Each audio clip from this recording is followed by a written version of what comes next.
예, 안녕하세요. 이태선의 중독과 회복의 시간입니다. 자, 여러분, 오늘의 주제는 술입니다. 술. 술은 과연 무엇이고, 또 어떤 사람이 술을 마셔도 피해가 없이 살아갈 수 있는가? 또 어떤 사람이 술을 마셔서는 안 되는 사람인가? 어떻게 마시는 것이 건강한 음주법인가? 이런 내용을 가지고 또 오늘 말씀을 드려볼까 합니다. 썸네일에서 여러분들이 이미 보신 것처럼 밥 잘 사주는 예쁜 누나 손혜원 씨가 술을 마시는 장면이 있고, 또 다른 한쪽에서는 대낮에 도로 한가운데에서 술에 취해서 잠에 빠져 있는 노숙인의 사진이 있습니다. 얼른 보기에도 누가 알코올 중독자일 것인가는 지나가는 삼척동자에게 물어봐도 쉽게 답이 나올 것 같습니다. 하지만은 알코올 중독 치료의 전문가로서 사진 속의 외모와 순간적인 장면 포착만으로는 사실 정확한 진단을 내리기에는 실수의 위험성이 존재합니다. 다시 말해서 사회적으로 또는 간습적으로 생각하는 알코올 중독자의 모습과 전문적 영역에서의 진단 방법과는 많은 차이가 있다는 얘기입니다. 이러한 우리 문화적 관념에 의한 중독자 식별법에 대한 선입견에 대한 좋은 예를 몇 년 전에 제 클라이언트를 통해서 경험했었습니다. 30대 중반의 젊고 전도 양양한 클라이언트였었는데요. 이곳 시애틀의 유수한 대기업에서 아시안 담당 마케팅 부서에서 중책을 맡고 있었습니다. 얼굴도 잘생기고 언변력도 출중한데요. 어느 날 그가 이제 그의 알코올 문제로 어머니의 손에 이끌려서 상담소로 찾아왔습니다. 그래서 그 상담이 시작되었는데요. 술로 인해서 이미 결혼 생활에 위기가 있었습니다. 자신의 가치관에 깊은 혼동이 있었고요. 매우 심적 깊은 곳에 그 괴로움이 있었고, 알코올 의존성이 남보기에는 달리 굉장히 깊었습니다. 하지만 그때까지는 자신의 업무를 훌륭히 해내고 있었고요. 회사에서도 인정받는 재원이었죠. 그러나 알코올 의존성과 술 마신 후에 그만의 독특한 주사는 그와 그 가족들의 정서에 깊은 상처를 주고 있었습니다. 이를 참다 못한 그의 어머니의 손에 이끌려 상담 치료를 시작했는데, 아무래도 젊은 나이에 생각할 줄 아는 능력이 있었고, 또 치료에 대한 열정이 있었기 때문에 효과가 금방 나타났습니다. 그러던 어느 날 그가 한국 출장을 가게 되었는데, 선생님, 제가 걱정이 있습니다. 한국에 가면 분명히 협력사 직원들이 밤이면 밤마다 이술집, 저술집으로 찾아다니면서 자신에게 이제 잘 보이기 위해서 향응을 제공하는데, 이를 거부할 힘이 없습니다. 어떻게 하면 좋을까요? 저는 여러 가지 이제 문화적인 가치관이나 이슈들을 함께 공유하면서 자신 스스로를 보호할 수 있는 대안을 조언해 주었고, 그러면서 이제 한국에서도 시간이 나면은 가까운 상담기관에 찾아가서 재발 방지 프로그램에 조인하라고 이렇게 조언을 주었습니다.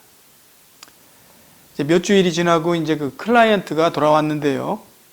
그가 하는 말이, 어머니가 소개해준 유명한 대학병원의 정신과 의사를 찾아갔는데, 그분 하는 말이, 아니 이렇게 전도 유망한 젊은이가 무슨 알코올 문제가 있다고 그러나 하시면서 자신이 조절해가면서 적당히 마시면 된다라는 조언을 받았다고 하는군요. 자, 여러분, 오늘 제가 여러분들께 말씀드리고자 하는 말은 알코올 중독은 음주자의 학력, 신분, 재산의 정도, 나이, 성별 등에 관계없이 그 사람의 유전성, 의존 심리, 사회적 환경과 경험 등을 통해서 누구라도 걸릴 수 있는 질병이라는 사실을 말씀드리려고 하는 것입니다.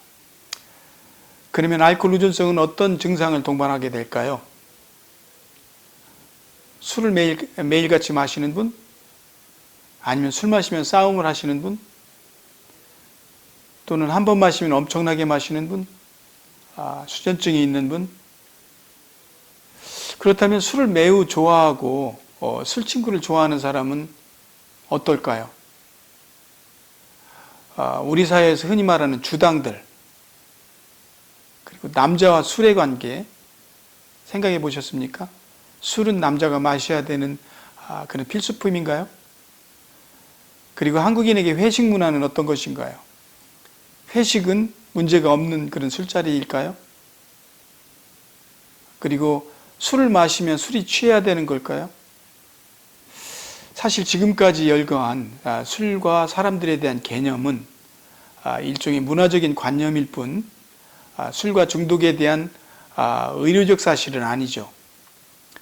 문화적 관념은 사실에 기초하기보다는 사회적으로 통용되는 술에 대한 일반적 가치로서 어찌 보면은 그 사회의 음주자들이 자신들의 술 마시는 것을 정당화하는 일종의 방어 기제라고 할 수 있겠지요. 엄밀히 술은 사람의 신경 전달 물질이 있습니다. 그 뇌에서 생성되는 사람의 희로애락, 정서를 관정해주는 그 신경 전달 물질의 흐름을 왜곡시키는 향정신성 의약품입니다. 여타의 진정제나 마약류들처럼 습관적으로 마실 때 중독으로 빠져드는 약물이지요. 그래서 오래전에 미국을 비롯한 세계 여러 나라들은 금주령을 내리기도 하였지만 결국 술은 인류가 그 책임을 감당하며 마실 수밖에 없는 사회적 매개체로서 국가가 강제로 금지할 수는 없다라는 그런 결론에 도달한 거지요. 이런 까닭에 여러 의료 선진국에서는 이 술 중독에 대한 경각심을 국민들에게 고조시키며 술이 주는 폐해를 교육하고 치료하는 데 중점을 두고 있습니다. 자, 그런 의미에서 오늘은 여러분들에게 DSM-5라고 하는 즉 미국의 정신건강 진단 백과서인데요. 그 진단서의 기준에 따른 알코올 중독 증상 10가지에 대해서 자세하게 설명을 드리고자 합니다. 자, 여러분, 알코올 의존성의 증상들은 그렇다면 과연 어떤 것들이 있을 것인가? DSM-5 그 기준에 의해서 10가지 증상들이 있는데요. 제가 그 10가지 증상들을 여러분과 함께 하나하나 낱낱이 자세하게 설명드리도록 하겠습니다. 자, 그 첫 번째 증상으로 being unable to limit the amount of alcohol you drink. 무슨 말입니까? 자신의 음주량을 조절하지 못하는 경우입니다. 많은 경우에 사람들은 자신이 그 분위기에 취해서 술을 과하게 마셨다고 말들 하지요. 하지만 습관적 음주자가 술이 취할 때까지 마시게 되는 것은 본인이 원해서 그런 것이 아니라 오랜 그 음주 습성은 이미 그 사람의 대뇌의 기능인 통제력과 절제력의 상실을 가져왔기 때문인 겁니다. 다른 예인데요. 우리가 맛있는 사과를 먹고 나서 또 하나의 사과를 먹고 싶을 때 만약 그 사과가 없다고 해서 마음이 불편하거나 또는 짜증난다거나 하지 않지 않습니까? 그러나 이 경우에는 그것과는 달리 취할 때까지 이 사 번 술을 마시며 멈추지 못하는 절제의 기능이 마비되는 경우라고 볼 수 있습니다. 자, 두 번째는 wanting to cut down on how much you drink or making unsuccessful attempts to do so. 자, 절주에 대한 의지력의 상실입니다. 작심삼일이라는 말 많이 쓰죠. 술을 끊는다고 거대하게 작심하지만 이내 곧 다시 술에 취한 모습을 보여주고 마는 그런 모습들입니다. 이것은 1번의 증상과 거의 비슷한 모양새이지만은 1번의 경우는 아직 술을 절제하거나 끊어야겠다는 본인의 생각이 없는 경우이고, 2번의 경우에는 자신의 음주량이나 음주 횟수가 자신의 삶에 문제가 된다고 느끼면서 술을 줄여야겠다는 걱정과 노력을 하고 있지만 그게 마음대로 되지 않는 참담한 심경이 담겨져 있는 그러한 증상입니다. 자, 세 번째, spending a lot of time drinking, getting alcohol, or recovering from alcohol use. 자, 음주와 또 술로부터 해독으로 많은 시간을 허비하는 그러한 증상입니다. 술 취하거나 술로 인해서 시간을 점점 더 소비하는 패턴입니다. 술 친구들과의 잦은 만남이나 일상의 다반사가 술 마시는 에피소드로 채워지는 형국이죠. 또는 술 예찬론자들 있지 않습니까? 좋은 술을 찾기 위해서 시간을 보내는 그런 주당들, 음주자들, 여기에 포함될 수 있습니다. 자, 네 번째, feeling strong craving or urge to drink alcohol. 술에 대한 집착이라고 말할 수 있습니다. 한번 술 생각이 나면 꼭 마셔야 직성이 풀리는 그러한 경우입니다. 또한 사람들과의 만남이 술이 없이는 무의미하다고 느끼는 그런 경우죠. 다시 말해서 술 마심에 집착하는 심리라고 볼 수 있습니다. 자, 다섯 번째, failing to fulfill major obligation at work, school, home due to repeated alcohol use. 습관적 음주로 인한 업무나 학업 또는 가정생활의 나태함이 나타나는 거죠. 그 많은 음주자들이 습관적 음주로 인해서 나타나게 되는 당연한 부정적 결과들입니다. 하지만 이런 부정적인 삶의 결과들을 그들의 음주와 결부시키지는 않습니다. 오히려 이런 상황들에 의해서 많은 스트레스를 주기 때문에 자신은 술을 마신다고 그렇게 오해하는 경우가 대부분입니다. 습관적 음주자들은 이렇게 원인과 결과를 뒤집어서 바라보는 심리가 팽배합니다. 자꾸만 자신의 현실에 압도되면서 술에 더욱 의존하는 경향을 갖는 거죠. 예, 다음은 여섯 번째 심리를 보겠습니다. 여섯 번째 심리. Continuing to drink alcohol even though you know it's causing physical, social, or interpersonal problems. 부정적인 결과에 인식을 합니다. 술로 인해서. 그러나 술을 끊지 못하고 계속 음주하게 되는 그러한 딜레마에 빠지는 현상입니다. 그래서 술이 자신의 건강과 사회생활, 인간관계를 악화시킨다는 것을 알고 있지만 술을 끊지 못하고 있는 실정입니다. 연구 결과에 의하면은 우리 성인 남녀가 가지고 있는 대부분의 성인병들이 10중 8구는 과도한 음주와 습관적 음주로 인한 것으로 나타나고 있습니다. 그도 그럴 것이 의사들이 처방 전에 일상적으로 따라붙는 것이 바로 술을 삼가야 된다고 당부하죠. 그러나 환자들은 의뢰 의사들이 하는 말이지 하면서 치부하는 경우가 다반사입니다.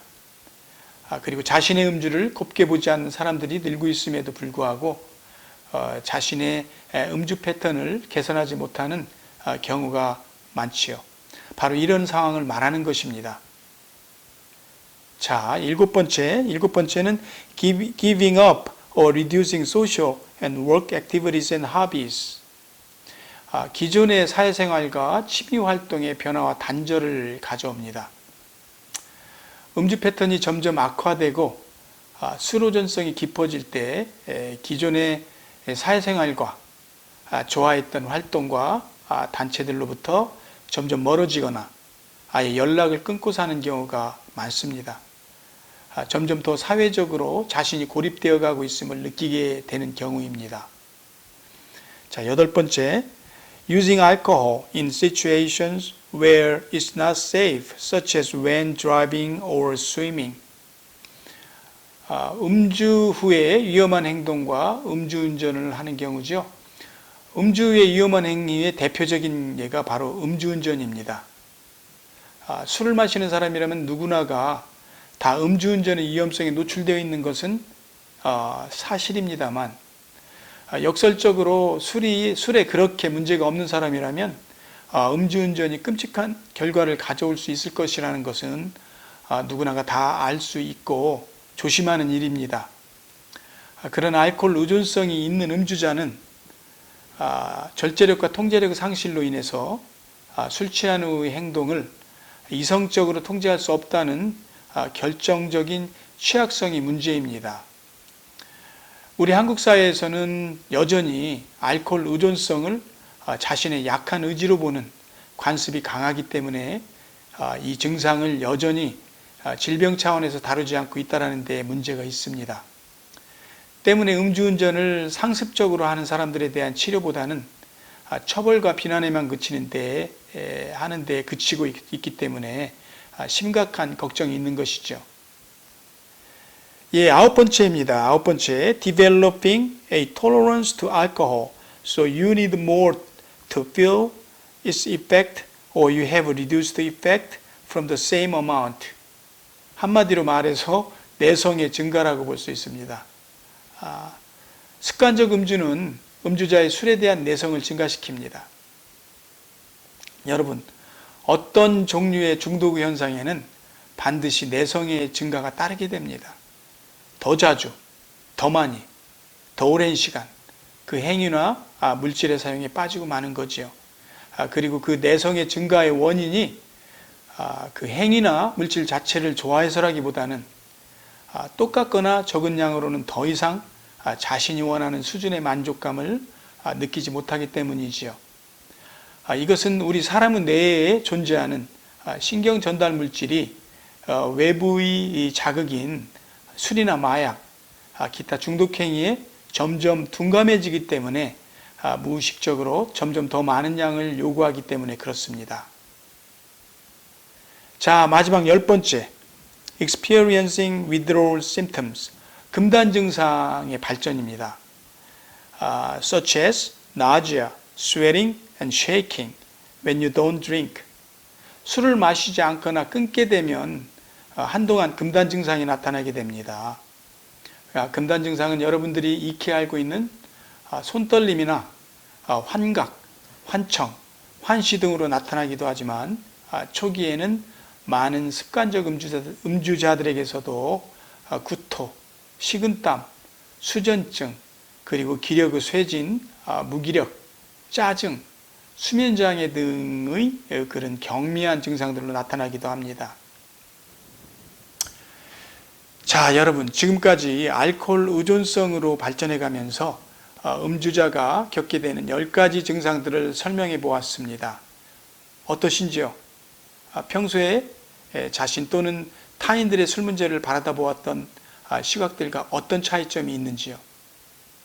바라건대 이태선의 중독과 회복의 코너를 통해서 술과 중독에 대한 많은 지식을 쌓으시고 자신은 물론이고 내 가족들 그리고 우리 이웃들에 대한 술 문제를 정확히 바라다 보시고 그들에게 많은 조언과 또 필요시 치료의 권유도 하실 수 있는 여러분들이 되시길 바라봅니다.